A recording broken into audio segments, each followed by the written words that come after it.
Yaxşı yadımdadır Novruz bayramı, könlüme iki qat bahar gələrdi.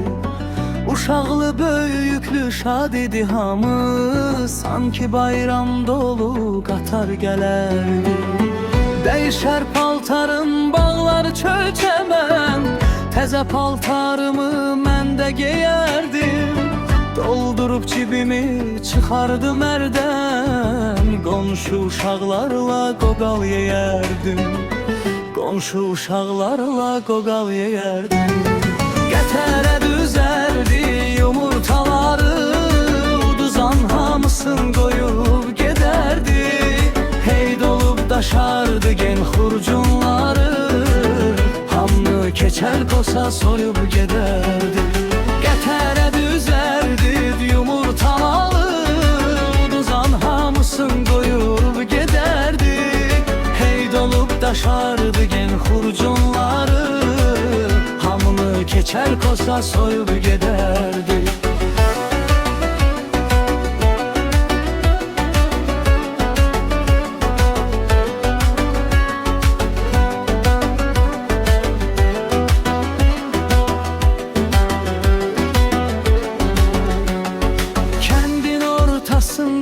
Novruz tongalı, tongal alıştıkça bizde coşardı.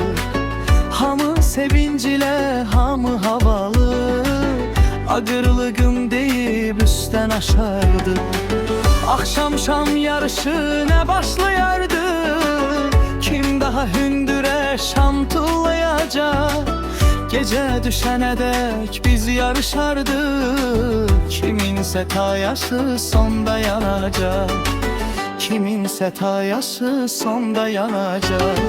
Qətərə düzərdi yumurtaları, uduzan hamısın qoyub gedərdi. Hey dolub daşardı gen xurcunları, hamını keçər kosa soyub gedərdi. Qətərə düzərdik yumurtaları, uduzan hamısın qoyub gedərdi.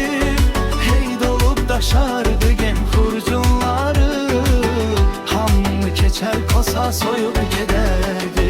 Səməni halvası bəh-bəh nə dadlı, bircə atam onu zor bişirərdi.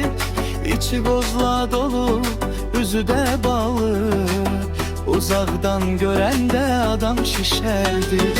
Ənzəli oyunu papaq attılar, Novruzun nə qədər adəti vardı. Bayramlıq edərdi qohum qonşular, uşaqlar qapıya papaq atardı. Ruhlar çirkləndikcə adət dəyişdi, dadı ləzzəti də itdi Novruzun. Dünya qocaldıqca dövran gəncləşdi, o gözəl çağları bitdi Novruzun. Nazım Qoçamanlı.